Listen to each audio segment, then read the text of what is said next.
Le cher milliardaire a testé tout le monde sur la connaissance de l'arabe, et personne ne s'attendait à ce que le silence soit brisé par une petite fille. La fille d'une simple femme de ménage. Sa réponse a tout changé. Abonnez-vous et écrivez en commentaire d'où vous regardez. La lumière du matin se répandait sur les sols en marbre du Northbridge Cultural Hall comme une vague dorée, glissant entre les colonnes massives et les grandes fenêtres qui ouvraient sur la ville encore assoupie. Chaque rayon semblait danser sur la surface polie, transformant l'immense hall en un théâtre silencieux où les reflets remplacèrent les acteurs. Les premiers employés traversèrent l'espace avec l'air pressé de ceux qui appartiennent à un univers important, laissant derrière eux des traces invisibles que seule une personne dans cet endroit connaissait vraiment. Assise sur une vieille chaise en bois, juste à côté de la porte réservée au personnel, se trouvait une petite fille qui semblait presque faire partie du décor. Emma Carter, 10 ans, les jambes ballantes, serrait contre elle un livre abîmé dont les pages jaunies portaient encore l'odeur du temps. Ses cheveux clairs tombaient en mèches légères, et ses yeux, doux mais observateurs, suivaient chaque mouvement autour d'elle. Elle se faisait minuscule, presque transparente, et pourtant, elle voyait tout. Pour Emma, cet immense bâtiment n'était pas un lieu de travail ou de culture, mais un second foyer. Elle connaissait le rythme des portes qui grinçaient légèrement quand on les poussait trop vite, le son étouffé des chaussures sur les tapis épais du couloir et l'odeur du café qui s'échappait chaque matin de la petite salle privée du directeur. Là où les autres ne voyaient que luxe et activité, Emma percevait les nuances. Une fissure discrète sur le mur près de la galerie ouest, un éclat de peinture manquant près de l'ascenseur, le murmure des employés qui se plaignaient de ne jamais avoir assez de temps. C'était son royaume silencieux, un royaume qu'il ignorait. Sa mère, Caroline Carter, travaillait ici comme femme de ménage. Chaque jour, elle arrivait avant l'aube, les yeux chargés de fatigue, ses mains tachées par les produits de nettoyage, malgré les gants en caoutchouc qu'elle portait parfois. Ses mouvements étaient précis mais lourds, comme si chaque tâche lui rappelait le poids des dettes, de la solitude, des années de sacrifice. La vie leur avait rarement laissé le choix. Pourtant, Caroline tenait bon. Elle refusait d'abandonner. Et Emma, assise sur sa chaise avec son livre, représentait la seule partie de son existence qui ne semblait pas faite d'efforts désespérés. Caroline jetait régulièrement un coup d'œil à sa fille, comme pour s'assurer qu'elle était bien là, qu'elle n'avait pas été avalée par l'immensité de l'endroit. Pour le monde, Caroline n'était qu'un uniforme gris, un sourire discret, une présence silencieuse. Pour Emma, elle était un pilier, même si ce pilier se fissurait parfois sous le poids de l'épuisement. Le livre qu'Emma tenait dans ses mains était ce qui la liait le plus profondément à son grand-père, Henry Carter, un ancien linguiste militaire. Il était mort avant qu'elle ne soit assez grande pour comprendre la portée de son savoir, mais ses cahiers et carnets, qu'il avait remplis au fil de ses missions, étaient devenus pour elle une fenêtre vers des mondes lointains. Les pages étaient recouvertes de mots écrits dans 8 langues différentes, de notes étroites, parfois de petits dessins. Elle avait commencé à les feuilleter sans but, puis à répéter certains sons, puis à chercher le sens, et avant que quiconque ne s'en aperçoive, elle avait compris que les langues n'étaient pas pour elle une barrière, mais une sorte de musique secrète qu'elle était capable d'entendre. Elle apprenait seule, sans professeur, le soir quand Caroline s'endormait de fatigue. Elle répétait les mots à voix basse, puis en silence, comme si les phrases se déroulaient naturellement dans son esprit. Pourtant, personne ne voyait ce talent. Pour la plupart des gens ici, elle n'était que la fille de la femme de ménage, une enfant silencieuse qui traînait dans les couloirs parce qu'elle n'avait nulle part où aller. On lui adressait parfois un sourire distrait, rarement un mot. Parfois, on l'ignorait complètement. Mais Emma ne s'en offusquait pas. Elle avait l'habitude. Depuis longtemps, elle savait qu'elle avait grandi dans un angle mort du monde. Ce matin-là, pourtant, quelque chose dans l'air semblait différent. Les employés marchèrent plus vite, les voix étaient plus basses, comme alourdies par l'importance de ce qui se préparait. On installait des fleurs fraîches dans les vases décoratifs, on vérifiait les micros, on redressait des chaises déjà alignées. Les regards étaient tendus, concentrés. Même Caroline, pourtant habituée aux journées chargées, sentait que ce matin-là portait une tension inhabituelle. Elle essuya une trace invisible sur le sol, puis se redressa en entendant un bruit inhabituel dehors, semblable à un moteur puissant. Emma sentit son cœur battre un peu plus vite, sans comprendre pourquoi. Elle avait souvent été témoin de grands événements depuis son petit poste d'observation, mais cette fois, quelque chose lui disait que ce qu'elle s'apprêtait à voir ne ressemblerait à rien de ce qu'elle avait connu. Elle serra davantage son livre, comme si la couverture pouvait lui offrir une protection qu'elle n'avait jamais demandée. Elle tendit l'oreille. Des pas lourds et rapides approchèrent de l'entrée. On murmurait. On se préparait. Le hall entier semblait retenir son souffle. Soudain, les grandes portes vitrées s'ouvrirent, laissant entrer un souffle d'air froid accompagné d'une procession élégante de silhouettes vêtues de blanc et d'or. Des hommes musclés en costume noir avançaient avec précision, suivis d'un groupe en tenue traditionnelle des Émirats arabes unis. Leur présence imposait silence et respect, comme si un royaume lointain venait d'envahir l'espace. Emma sentit un frisson lui traverser l'échine. Elle ne savait pas encore que ce moment changerait sa vie. Mais elle comprenait déjà que quelque chose d'extraordinaire commençait, quelque chose qu'elle n'aurait jamais osé imaginer. Elle baissa les yeux vers son livre, puis vers sa mère au loin, et son cœur eut un battement étrange, mélange de peur et de pressentiment. Le monde qui ne l'avait jamais remarqué était sur le point de tourner les yeux vers elle. Et ce simple fait, même si elle ne le savait pas encore, allait bouleverser tout ce qu'elle avait toujours cru immuable dans sa petite vie discrète. La tension qui planait déjà dans le Northbridge Cultural Hall atteignit son apogée au moment où la procession franchit complètement les portes. Pour les employés comme pour les visiteurs fortunés, l'arrivée d'une délégation étrangère de ce rang représentait un événement d'une rare importance.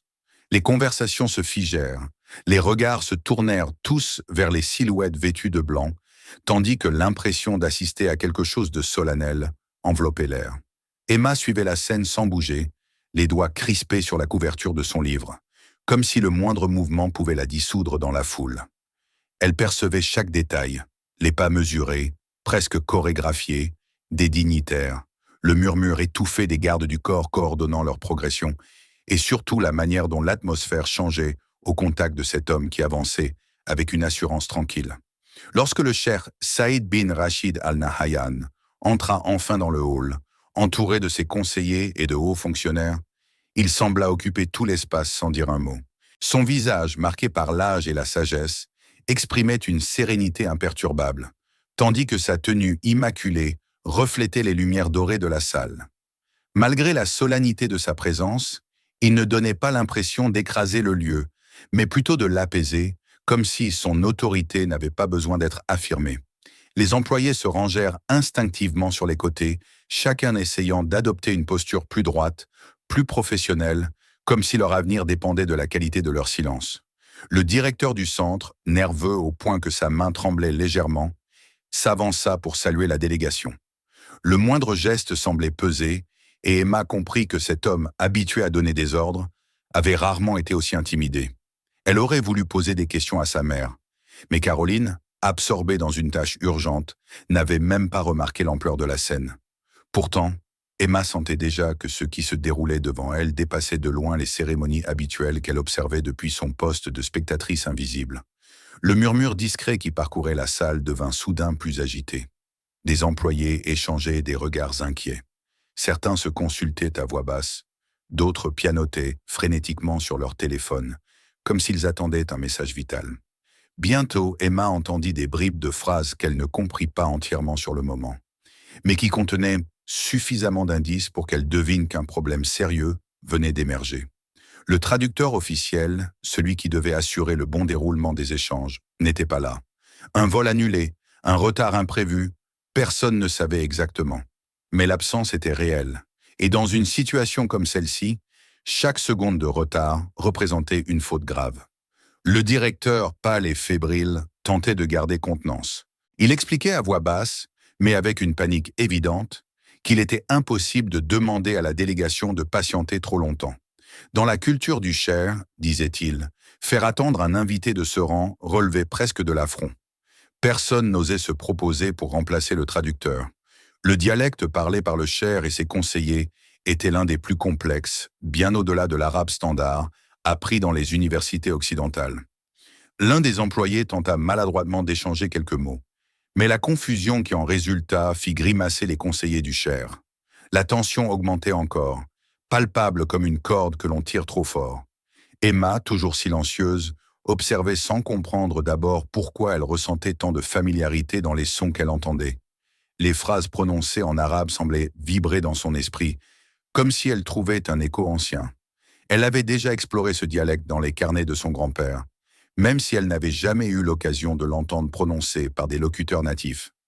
Mais plus elle écoutait, plus elle reconnaissait les intonations, les tournures, les nuances, comme si les mots se réarrangeaient dans sa tête à mesure qu'ils étaient prononcés. Elle sentit un frisson parcourir son dos, non pas de peur, mais de conscience.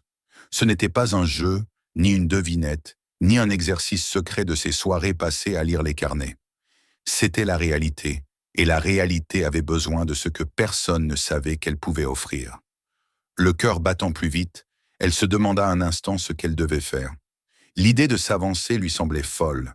Elle n'était qu'une enfant, une fille que personne ne remarquait, une présence silencieuse que l'on laissait dans un coin parce qu'elle ne dérangeait pas. Pourtant, quelque chose en elle refusait de rester immobile. Elle voyait la panique dans les gestes des employés, la crispation du directeur, la stupeur agacée qui commençait à poindre sur le visage des conseillers du Cher. Elle savait qu'elle pouvait comprendre. Elle savait aussi que ne rien faire pourrait provoquer une catastrophe que personne n'avait anticipée. Le conflit intérieur la traversa comme un éclair. Sa mère lui répétait toujours de ne jamais attirer l'attention, de rester discrète, de ne pas risquer de créer des problèmes. Mais son grand-père lui avait appris, à travers ces pages, à ne jamais laisser le silence devenir une barrière. Alors Emma se leva. Ce fut un mouvement infime, mais suffisant pour la faire sortir de l'invisibilité dans laquelle elle se tenait depuis des années. Elle avança doucement vers le groupe, le cœur battant si fort qu'elle croyait que tout le monde pouvait l'entendre. Personne ne la remarqua d'abord. Ce n'est qu'en arrivant près du directeur que celui-ci tourna la tête, surpris, presque irrité de voir une enfant à un moment pareil. Il ouvrit la bouche pour lui ordonner de retourner auprès de sa mère, mais elle parla avant qu'il n'en ait le temps. La phrase qu'elle prononça en arabe, dans le dialecte exact de la délégation, coupa court à toutes les autres voix. Les mots sortirent naturellement, sans hésitation, dans une prononciation si parfaite que même Emma en fut légèrement surprise. Elle demanda poliment si elle pouvait aider. Le silence se répandit instantanément dans la salle. Les conseillers tournèrent la tête vers elle, stupéfaits. Un murmure parcourut le groupe. On aurait pu entendre la chute d'une épingle. Le Cher, jusque-là resté calme et impassible, posa enfin les yeux sur elle. Son regard profond et incisif révéla une surprise qu'il tenta de maîtriser, mais qu'il ne put dissimuler entièrement. Il scruta le visage d'Emma comme s'il cherchait à comprendre comment une enfant anglaise pouvait prononcer si correctement les mots de son pays. Il ne dit rien au début, mais le silence qu'il offrit à Emma valait plus qu'une approbation. Le directeur, rouge de stupeur, ne savait que faire. Caroline, à quelques mètres de là, avait enfin remarqué la scène. Lorsqu'elle vit sa fille debout devant la délégation, parlant une langue qu'elle-même ne connaissait pas, elle sentit son cœur s'arrêter. Elle voulut s'approcher, intervenir, s'excuser peut-être, mais ses jambes ne répondaient plus. Tout ce qu'elle avait toujours voulu éviter, attirer l'attention, provoquer un scandale, se faire remarquer au mauvais moment, venait de se produire. Pourtant, elle ne pouvait nier que ce qu'elle voyait dépassait tout ce qu'elle avait imaginé. Le Cher finit par s'adresser à Emma, doucement, comme on parle à quelqu'un dont on reconnaît la valeur. Il lui posa une question simple dans son dialecte. Elle répondit sans hésiter. Sa voix tremblait légèrement, mais pas de peur, plutôt de l'émotion étrange de se savoir enfin entendu. Les conseillers échangèrent des regards. Il y avait du scepticisme chez certains, de la fascination chez d'autres. Mais une chose était désormais certaine. L'enfant invisible venait de devenir le centre de toutes les attentions. Et le monde, pour la première fois, venait de tourner les yeux vers elle. Le destin qu'elle n'avait jamais cherché venait de frapper à sa porte. Le silence qui suivit la réponse d'Emma semblait suspendu dans l'air, comme si le temps lui-même hésitait à reprendre son cours. Les conseillers du Cher, encore incrédules, observaient l'enfant avec une attention nouvelle, presque intense. Le Cher Saïd bin Rachid al-Nahyan demeurait immobile, mais son regard, lui, avait changé. Il ne cherchait plus simplement à comprendre qui elle était, Mais comment un tel talent avait pu rester si longtemps caché dans un lieu où personne ne la voyait? Son visage restait impassible, mais une étincelle d'intérêt éclairait désormais ses yeux. Puis il fit un signe discret à l'un de ses assistants et prononça quelques mots à voix basse. Le directeur du centre, nerveux, évoluait entre la honte et la surprise. Honte d'avoir ignoré cet enfant si longtemps, surprise de voir que son bâtiment abritait, sans qu'il le sache, un prodige que n'importe quelle institution culturelle aurait défendu avec ardeur. Il hésita un instant, comme s'il voulait reprendre le contrôle de la situation. Mais il comprit rapidement que les événements le dépassaient. La décision ne lui appartenait plus. Le chair, avec une autorité tranquille, demanda que l'on conduise l'enfant jusqu'à la salle de négociation située à l'étage supérieur. Ce fut un moment étrange. Emma, qui n'avait jamais dépassé le rez-de-chaussée autrement que pour suivre sa mère en dehors des heures d'ouverture, se retrouva entourée d'hommes en costume sombre, de conseillers prestigieux et du directeur lui-même. On lui indiqua l'escalier menant aux salles réservées aux diplomates. Les marches semblaient plus hautes qu'à l'accoutumée, comme si elles appartenaient à un monde auquel elles n'étaient pas destinées. Caroline, encore sous le choc, suivait de loin, incapable de prononcer un mot. Elle tentait de se frayer un chemin entre les employés qui chuchotaient déjà, surpris qu'une simple enfant, la fille de la femme de ménage, soit escortée vers un lieu où même eux n'étaient jamais invités. La salle de négociation du dernier étage était très différente du hall. La décoration imposait le respect. Murs recouverts de panneaux de bois sculptés, motifs floraux stylisés rappelant les traditions moyen-orientales, tapis épais étouffant le moindre pas. Le parfum subtil du café au cardamome et de l'encens se mêlait à la fraîcheur de la climatisation, créant une atmosphère à la fois raffinée et solennelle. Un très long bureau en bois foncé occupait le centre de la pièce, couvert de dossiers soigneusement rangés et de documents officiels dont dépendaient des millions. Emma sentit une boule se former dans sa gorge, non par peur, mais parce que l'endroit avait une gravité presque palpable. Elle n'était plus une simple spectatrice. Elle était devenue un élément de cette scène. Le chair prit place au bout de la table, ses conseillers se répartissant de chaque côté. Emma, à sa demande, s'installa près de lui. Personne ne fit de commentaires, mais chaque regard la sondait. Elle se sentait petite, vulnérable et pourtant étrangement sûre d'elle. Le directeur du centre présenta timidement les documents à traduire, expliquant la situation en anglais avec un tremblement dans la voix. La délégation hocha la tête. Le chair ouvrit le premier dossier et le glissa vers Emma. Les pages contenaient des paragraphes écrits dans un dialecte riche, dense et teinté de références culturelles spécifiques. Même un traducteur confirmé aurait eu besoin de temps pour en comprendre les nuances. Emma prit le document avec douceur. Elle le parcourut du regard, les mots se réarrangeant dans son esprit comme s'ils avaient toujours été à leur place. Elle se souvenait des nuits passées à lire les textes de son grand-père, le ton de ses annotations, les précisions qu'il ajoutait pour expliquer les variations entre dialectes, les pièges linguistiques, les subtilités religieuses ou historiques. C'était comme si son esprit reliait les fragments d'apprentissage à ce qu'elle avait sous les yeux. Elle prit une inspiration et commença son interprétation orale. Sa voix était posée, précise, et à mesure qu'elle parlait, les sourcils des conseillers se levaient tour à tour, surpris par la finesse de ses formulations. Elle ne se contentait pas de traduire littéralement. Elle expliquait le sens, les intentions, les références anciennes. Son analyse dépassait celle d'un simple traducteur. Elle offrait une compréhension globale du texte, comme si elle avait étudié pendant des années avec des maîtres linguistes. Lorsqu'elle termina, un silence lourd tomba sur la salle. Le chair resta immobile quelques secondes, puis inclina légèrement la tête, en signe de reconnaissance discrète mais profonde. Ce geste, venant d'un homme de sa stature, aurait suffi à bouleverser la vie d'un adulte. Pour Emma, c'était comme un rêve, un moment suspendu. Mais c'est alors que la porte s'ouvrit brusquement. Un homme entra, accompagné par 2 conseillers. C'était le ministre Amir Al-Qassimi, responsable des communications internationales des Émirats arabes unis, un homme au visage sévère, aux yeux exigeants, connu pour son intransigeance. Il s'excusa rapidement de son retard, puis prit place près du chair. Lorsqu'on lui expliqua ce qu'il venait de manquer, il eut un sourire incrédule. Une enfant, une fille de 10 ans, maîtriser un dialecte aussi complexe, Cela semblait à ses yeux presque offensant, comme si l'on insinuait qu'un savoir précieux pouvait être entre les mains d'une enfant qui vivait dans l'ombre. Il demanda à entendre la traduction lui-même.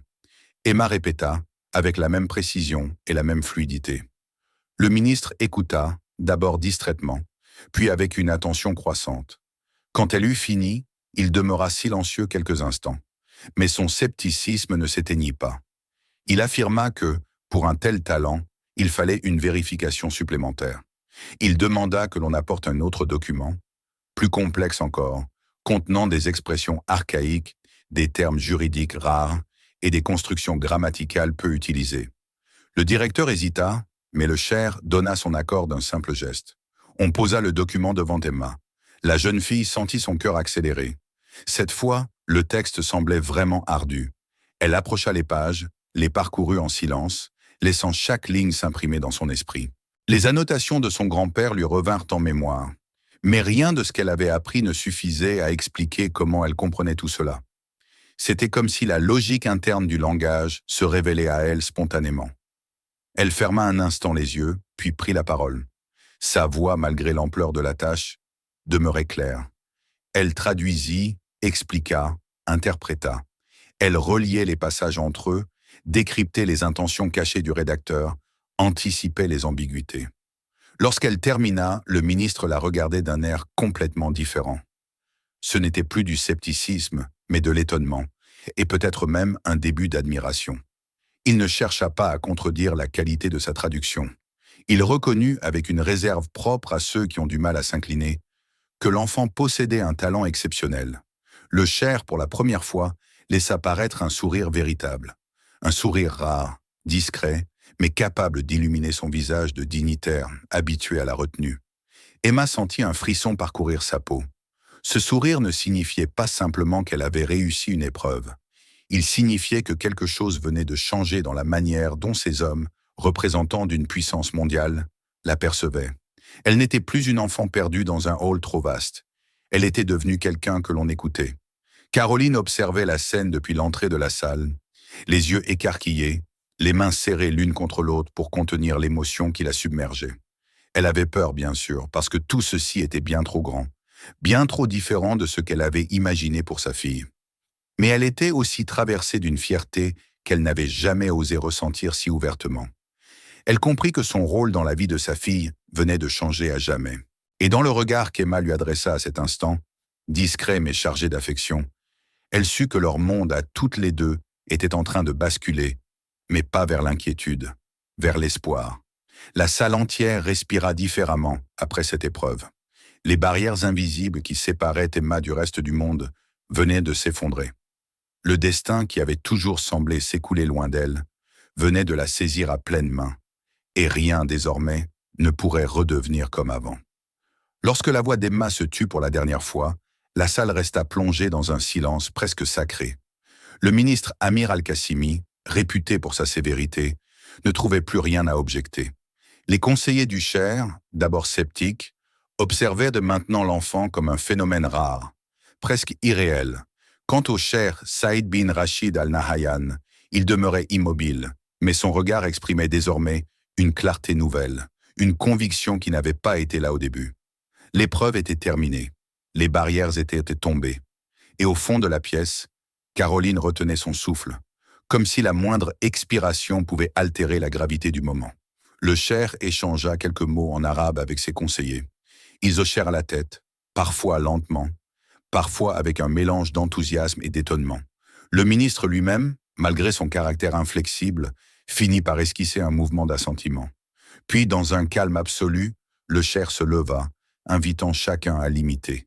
Le bruit des chaises que l'on repoussait fut léger, respectueux, presque solennel.